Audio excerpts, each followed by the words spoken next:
그래서 결론은 제가 뭐냐면 매매 시세 평균가 대비 현재 5% 이상 떨어진 가격, 즉 다주택자가 내년 5월 9일까지 양도세 중과의 회피 급매물이 나올 경우에 그거는 오히려 현재 상황에서는 저가 매수 기회로 생각하셔야 돼요. 안녕하세요, 신화경제연구소의 냉정한 부동산입니다. 오늘은 부동산 촌철살인 시간으로서 집값 폭락 아파트 과연 폭락가로 구매할 수 있을까 라는 주제를 가지고 여러분들과 말씀을 드려볼까 합니다. 들어가기 전에 구독과 좋아요 버튼 한 번씩 부탁드리도록 하겠습니다. 최근 기사죠.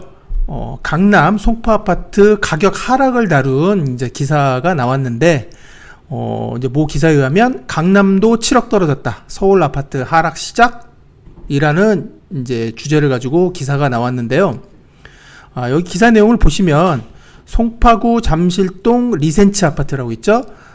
지난달 18일, 5월 18일에 전용 84제곱미터, 즉 33평형이 22억 5천에 거래가 됐다고 합니다. 그래서 같은 면적, 이제 작년 4월 17일 26억 5천까지 거래된 것과 비교하면 약 4억가량 하락했다고 기사가 나왔고요. 송파구의 가락동에 있는 헬리오시티도 역시 34평형이 올 초 23억 7천에 거래된 것과 비교하면 5월 달에 역시 21억 4천에서 21억 5천에 거래됐다고 해서 약 2억가량 떨어졌다라는 이제 기사가 이제 나왔습니다. 그래서 저는 이게 어차피 팩트입니다. 제가 확인을 해보니까 실제 팩트고요. 그런데 이제 문제는 뭐냐면, 과연 그러면 이 금액, 즉 리센츠 아파트의 22억 5천과 헬리오시티 아파트의 21억 4천만 원을 가지고 과연 지금 내가 그 돈을 대출을 얻든 하든 간에 그 돈을 가지고 과연 실제 그 아파트에 가서 중개업소를 통해서 내가 취득을 할 수 있는지를 제가 알아봤어요. 자, 그래서 과연 4억, 2억 폭락 한번 알아보자 이거죠. 자, 그래서 잠실동 리센츠 실거래가 동향을 제가 한번 봤는데 실제 2022년 5월 18일에 22억 5천이 거래된 거는 맞습니다. 그런데 이 가격은 현재 작년에 21년 4월 20일에 22억 6천에 한 번 더 거래가 됐어요. 이때 거래가 되고 22억 원대로 저번 달에 거래가 하나 된 겁니다. 그런데 실거래 내역을 쭉 보시면 작년 3월부터 올해 5월까지 쭉 보시면 작년 4월 20일 22억 6천의 거래가 한 건 된 거를 제외하고는 거의 대부분의 실거래가 매매가 가격이 23억에서 한 25억 정도 사이에서 거래가 됐음을 알 수 있고요.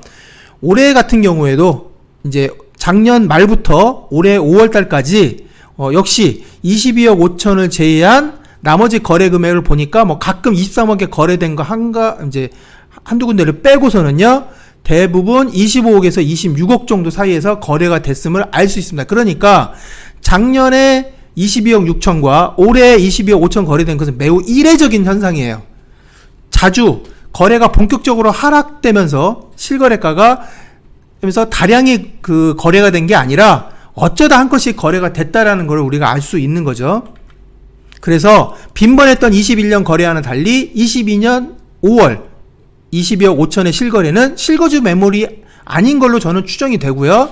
그래서 이거는 왜 그러냐면, 아마도 5월 10일 이후에 다주택자 양도세 1년간 중과세 유예에 따른 내년 5월 9일까지는 다주택자들이 조정 대상 지역에서 한 주택을 팔아도 다주택자 중과 세율은 물지 않아요. 일반 42%, 45% 세율을 물은 거죠. 그 유예에 따른 회피성 매물, 즉 금매로 보여주고, 요 매물 5월 18일에 잡으신 분은 정말 잘 잡으신 거예요. 뭔지는 모르겠지만. 그러면 현재 잠실동 리센츠의 매물 현황을 한번 보실게요. 보시면 저층은 현재 24억 정도의 지금 현재 실거래가가 나와 있어요. 그래서 아까 보시면 29층이었죠. 29층이 거래가 됐는데, 지금 보면 저층 같은 경우도 22억 5천이 아니라 24억에 여러분들이 구매를 하셔야 돼요. 그 다음에 중고층은 이거보다 훨씬 높겠죠. 그래서 거의 한 25억에서 20억 7천짜리도 나와 있고 26억 5천짜리 매물도 나와 있어요.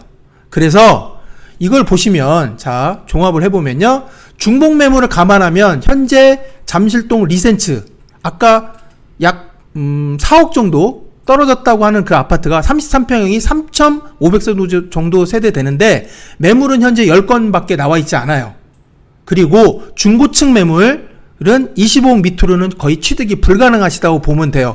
폭락했으니까 내가 물건 사러 가야지 안 됩니다. 그 가격으로는. 그 다음에 한 건 22억 6천의 거래로 가격 하락이 시작되었다고 보기에는 굉장히 무리가 있겠죠. 논리적으로 보면. 그 다음에 아마도 요거 22억 5천 6천에 거래가 된 거는 아마도 다주택자, 즉 전세를 낀 다주택 물건일 가망성이 높아요.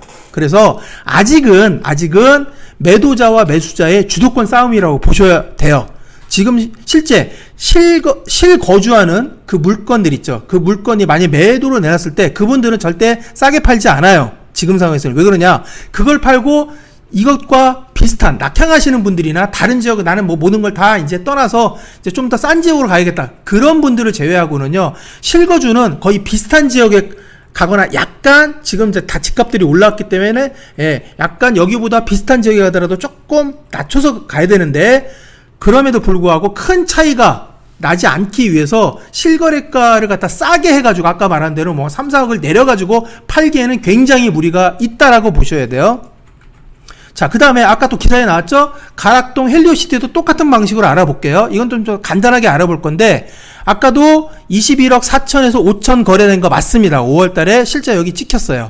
그런데 또 웃긴 게 뭐냐면 22층은 또 23억에 거래됐어요. 그러니까 이것과 이 물건 23억에 거래된 것과 21억 4천 5천에 거래된 거의 차이점을 분명히 여러분들 유출을 해내셔야 돼요. 제가 봤을 때는요. 이것도 역시 다주택자일 그 매물일 확률이 높아요. 그분들이 예전에 2000만약에 17년 이전에 들어갔다면요. 그분은 상당한 시세 차익을 지금 벌어들이셨겠죠. 그러니까 어느 정도 한 1억 정도 싸게 내놔도 그분들은 충분히 거래할 수가 있어요. 왜? 양도세 무는 것보다는 그게 훨씬 나으니까. 그게 훨씬 싸게 내가 이득이 되는 방향으로 가는 거니까요. 그런데 요게 요 시세가 작년에 2021년 2월달 시세였어요. 근데 보시면 또 웃긴 게 뭐냐면 작년 3월에도 19억에 이렇게 거래가 됐었거든요. 그런데 이거는 그렇게 작년에 그렇게 이슈화가 안 됐어요. 대체적으로 상승하는 분위기였기 때문에. 그래서 이번에도 마찬가지로 보시면 작년 말서부터 올해 초 보시면 다 21억, 22억, 특히 22억 선에서 거래가 많이 됐음을 알 수 있죠. 그래서 이게 과연 급락의 시작이다라고 보기에는 상당히 무리가 있다라는 거죠. 자, 그래서 실제 헬리오시티에 현재 나와 있는 매물 가격을 제가 또 살펴봤어요. 근데 이것도 역시 헬리오시티는 거의 9천 가구 이상의 엄청난 대단지잖아요. 그런데 실제 나와 있는 중복 매물을 제외한 실제 나와 있는 매물은 뭐 이 정도 플러스 알파예요. 그러니까 그렇게 많지 않아요. 그런데 거의 대부분이 중층 이상의 가격들은 다 뭐냐면 22억에서 23억대에 지금 현재 형성이 돼 있어요. 그래서 아까 21억대 물건은 거의 없다고 보시면 돼요. 저층도 그렇게 크게 없다고 저는 알고 있는데 저층 일부를 제외하고는요. 그래서 그 아까 말한 급락한 그 가격을 가지고 헬로시티 가서 그 물건, 그와 비슷한 물건, 중고층 물건을 찾아보기가 굉장히 어려울 것이다. 즉 불가능하다는 얘기죠. 지금은. 그래서 폭락의 시작이라고 보기에는 상당히 무리점이 있어요. 그래서 요 물건들은 21억 4천의 물건 찾아보기 어렵고요. 시세는 지금 현재 22억 5천에서 23억 초중반까지 형성이 되었습니다. 그래서 아까 말씀드린 대로 아직도 매수자와 매도자의 주도권 싸움이라고 보시면 돼요. 자, 그런데 지금 수많은 지금 폭락을 주장하시는 분들이 이구동성적으로 하는 논리가 뭐냐면 금리가 상승되고 있으니까 대출이자의 부담을 느껴서 분명히 가격은 계속 빠질 것이다. 그래서 폭락은 계속 나타날 것이다라고 말씀을 하시는데요. 실제 이건 제 지인들이 이제 문자를 받은 내용이에요. 실제 주택담보대출을 받으셔가지고 이제 실제 보면 거의 이제 이자 낼 뒤에 한 15일에서 20일쯤 되면 이런 문자들이 오잖아요. 그죠? 그러면 실제 금리를 봤더니 이분은 신용금리를 얹지 않은 거예요. 한도 내에서 그냥 대출을 받으신 분들이죠. 이분 같은 경우는 뭐 신용도가 매우 좋으신가 봐요. 그래서 2.32%예요. 금리 올랐다고 하는데 이분은 실질적으로 금리 부담 지금 못 느끼고 계신 거죠. 이분은 지금 현재 모 아파트에 실거주를 하고 계세요. 그 옆에 분도 보니까 이분은 모르겠어요. 신용이 조금 안 좋은지는 모르겠는데 3.5%예요. 요새 그냥 뭐 놔두는 그 금리죠. 신용을 얹지 않은 금리죠. 그러니까 이분 같은 경우 제가 물어봤어요. 했더니 뭐 금리 충분히 자기가 감내 가능하다 이거예요. 한 1% 정도 올랐는데, 예, 한 2억 정도 받았는데 1%면은 1년에 200만 원이잖아요. 그러면 한 달에 한 20만 원 정도 올라가는데 이분은 월소득이 한 600, 700 되시는 분이에요. 그러니까 나는 충분히 가능하다는 거예요. 그래서 굳이 내가 이 물건을 내가 현재 살고 있는 아파트를 싸게 내놓을 필요가 없다라고 생각을 하시는 거예요. 그러니까 모두가 금리가 상승한다고 해서 그 금리 상승의 여파로 해서 모든 가격 아파트가 하락하는 건 절대 아닙니다. 그거는 다 건 바이 건으로 보셔야 돼요.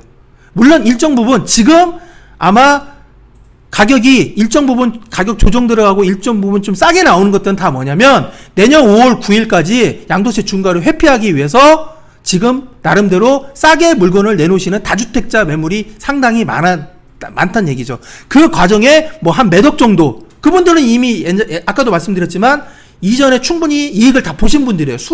뭐 한 7, 8억 이상 이익을 보신 분인데, 예, 차라리 어차피 내가 중과해서 내가 세금을 다 뺏기느니, 예, 20% 정도 그 이상 중과가 되면 거의 뭡니까? 내가 시세 차익 남긴 돈에 거의 한 60% 아니 한 50% 정도는 거의 세금으로 내놓아야 된다고 봐야 될 거예요. 만약에 3주택 이상에서 중과가 70%까지 된다 그러면 그분은 거의, 예, 내가 번 소득의 거의 65% 이상은 내가 다, 예, 이익은 다 세금으로 내야 돼. 그러니까 그럴 바에 차라리 좀 싸게 내놓겠다 그거예요. 그러니까 항상 다주택자들이 물건을 싸게 내놔요. 실거주자보다는. 그거 여러분들이 반드시 명심을 하셔야 돼요. 그래서 제가 이제 궁금해서 제가 이제 가락동 쌍용 아파트가 어떻게 보면 이제 송파구에서 어떻게 보면 표본이 되는 아파트거든요. 한 20년 넘은 구축이긴 한데 여기가 굉장히 수요가 높은 아파트예요. 전세가도 나름 전세도 인기가 있는 아파트고 왜냐면 이 주변에 초등학교도 굉장히 많고 3호선 역세권이고 그리고 이제 대략 뭐 한 30평대 같은 경우 지금은 한 15억 16원대에서 살 수 있는 아파트고 여기는 전세 수요가 또 많아요. 2,000가구 이상 되기 때문에 그래서 그 아파트를 제가 샘플로 뽑아봤는데 보시면 실제로 자 우리가 보면은 어떤 부동산의 정체기라고 있죠. 가격 정체기가 언제부터 시작됐냐면 요때부터 시작됐죠. 예, 2008년 그러니까 2009년부터 거의 여기 보시면 도표 보시면 2016년까지 대략 이 아파트 경우는 이 정체기를 보였어요. 거의 5억에서 6억대에서 왔다 갔다 했죠. 예. 근데 서울시 대부분의 아파트들이 이런 가격 패턴의 흐름을 거의 다 보게 됩니다. 100이면 100 거의 다 집어넣으면요. 전부 다 이런 패턴이에요. 왜? 2017년 이후 문재인 정부가 취임하면서부터 가격이 급등을 했죠. 예. 하여튼 그 이전까지는 굉장히 이명박 정부라든지 박근혜 정부 때는 가격이 거의 다 정체 상황이었어요. 근데 실제 이때 금리가 보시면 13년대부터 2010, 예, 요때까지요. 예, 17년, 이때도 금리가 3%에서 4%였어요. 그러면 2006년도보다 금리가 낮아졌으면 여기는 금리가 낮으니까 그럼 부동산 가격이 더 올라야죠.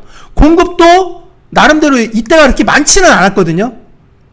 공급이 이때가 그렇게 많지가 않았어요. 특히 서울에는요. 그럼에도 불구하고 가격은 안정됐어요. 그러니까 금리 상승이 일정 부분 영향을 미치겠지만 그게 절대적인 존재는 아니란 얘기예요. 지금 언론기사라든지 일부 유튜버 보면 폭락을 주장하시는 분들이 상당수 내놓는 근거가 전부 다 금리 상승이에요. 그런데 실제적으로 그거는 건 바이 건, 케바케로 실제 그 개인의 소득까지 다 검토를 해가지고 종합적으로 보셔야 돼요. 그래서 어떤 데는 금리 상승 여파가 나타나는 데가 있고요. 어떤 데는 안 나타나는 데도 있다라는 얘기예요. 아까 제가 말씀드렸죠. 예, 그래서 실제 보면 이때는 가격이 올라야 되는데 안 올랐죠. 예, 그리고 지금 금리 수준도 예전에 요때 금리 수준과는 비교할 수가 없죠. 지금은 많이 올라도 4%대예요. 4% 지금 이제 오르려고 하죠. 그대로. 그렇지만 예전에는 거의 요때 같은 경우는 7% 이상까지 올라갔어요. 예, 근데도 그러기 때문에 실질적으로 봤을 때는 금리가 어느 정도 영향을 미칠 수는 있지만 그게 절대적인 요건은 아니다. 그래서 공급되는 측면이라든지 또 제도적 측면을 많이 보셔야 돼요. 실제적으로 보시면 임대차 3법이 적용된 때가 제가 요거는 각 매년도 12월 달 기준에서 제가 거기에 최고 금액만 제가 나열해가지고 제가 이렇게 그래프로 이어 붙인 거거든요. 그러면 실제적으로 2020년도부터 전세가가 팍 올랐죠. 2억 가까이 올랐죠. 예. 만약에 문재인 정부가 요때 2020년 7월 말에 임대차 3법을 통과시키지 않았으면 아마 가격은 제가 볼 때는 이때부터 조정기가 들어갔을 거예요. 그러나 그러니까 원래는 뭐냐면 매매가하고 전세가가 갭 차이가 커지면 굉장히 커졌잖아요. 요때는 2011년부터 2016년까지 보시면 거의 붙었죠. 30평대가 갭투자 금액으로 1억 원대였어요.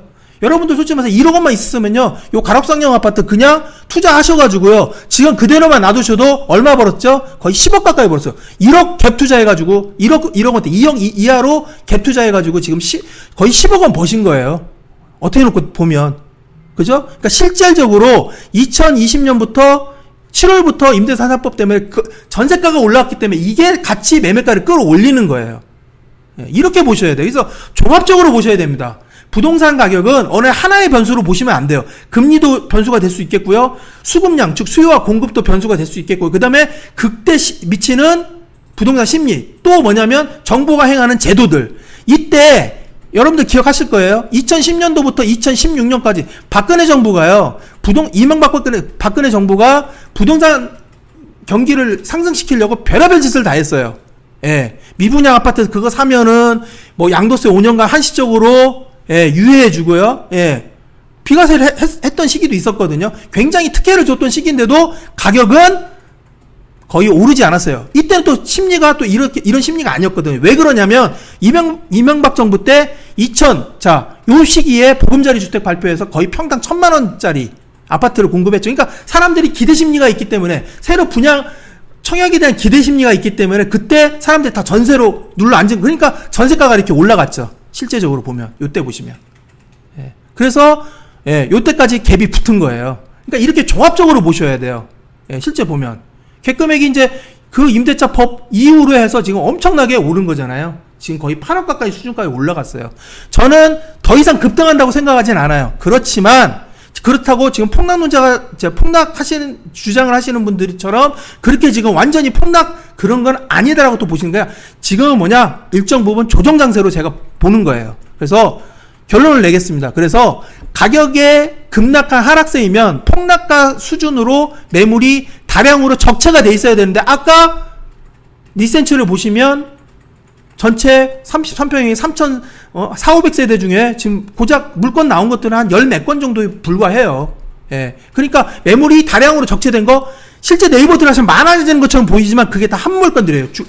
부동산 업소들이 중복적으로 그걸 올려놨기 때문에 동인 매물로 그걸 VP 체크하시고 보시면 매물은 그렇게 많지 않아요. 실제. 그리고 실거래가 지금 별로 없잖아요. 실거래가 다량으로 이루어집니다. 낮아진 가격으로.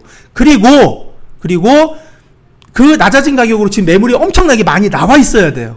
그래서 지금은 4, 5년 동안에 거의 2배 정도 가격을 급등하셔서 여러분들 다 아시잖아요. 서울의 애지간한 아파트는요, 다 2배 이상 올랐다고 보시면 돼요. 지난 문재인 정부부터 지금까지. 그러면 가격 급등을 한 피로도로 최고점 대비 약 3% 이내 수준에서 가격이 지금 왔다 갔다 조정기로 보셔야 돼요.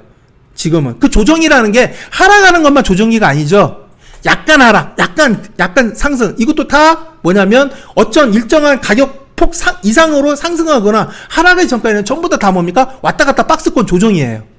그래서 지금은 조정기로 봐야 된다. 그리고 금리 인상과 갭금의 확대가 공급 강수와 전세가 상승, 즉 금리 인상과 갭금의 확대는 아까 가격을 하락시키는 요인이 되죠. 그리고 공급 강수와 전세가 상승은 가격을 밀어 올리는 요인이 되는 거예요. 이게 둘이 지금 현재 충돌하고 있어요. 충돌하기 때문에 플러스 마이너스 대꼬복골을 치는 거예요. 그래서 매매가 상승을 막아주는 완충장치 역할을 이 금리 인상과 갭금액의 확대가 하고 있는 거지, 이게 이 금리가 폭등한다고 해서 가격이 내려간다? 그리고요, 2006년도에 비해서 지금 10년 후는요, 지금 10몇 년 지났잖아요. 사람들의 소득은, 즉, 그러니까 우리가 알고 있는 강남 사구라든지 마영성이라든지 이런 서울의 어느 정도 대표적인 거, 성수동 이런 데는요, 주로 그 가지고 계신 분들의 재산 상태라든지 월급 상태, 즉 그 임금 상태가 굉장히 높으신 분들이 구매를 하는 거예요. 그러니까 일정 부분 아주 막 한 2, 3% 이상으로 막 갑자기 1년에 폭등하지 않는 이상은요, 이분은 크게 금리 인상의 부담을 느끼지 않아요. 물론 20대 영끌족들은 부담을 느끼겠죠. 그분들이 구매하는 아파트는 이거보다 낮은 아파트들이에요. 거기는 지금 현재 가격이 조정이 지금 대폭적으로 일어나는 건 맞습니다. 그러니까 이거를 케이스 바이 케이스 금액대별로 잘라서 보셔야 돼요. 그래서 결론은 제가 뭐냐면, 매매 시세 평균가 대비 현재 5% 이상 떨어진 가격, 즉 다주택자가 내년 5월 9일까지 양도세 중과의 급매물이 나올 경우에 그거는 오히려 현재 상황에서는 저가 매수 기회로 생각하셔야 돼요. 근데 아직까지 폭락을 주장하시는 분들이 지금도 부동산 사지 마라? 저는 그거는 아닌 것 같아요. 예, 5% 이상 만약에 떨어졌다고 하면 그거는 구입하신 게 맞고요. 앞으로 제가 계속 부동산에서 말씀드렸지만 재개발 재건축에서 일반 분양 나눈 아파트는 앞으로 이제 분양가 상한제 일정 부분 완화되고요.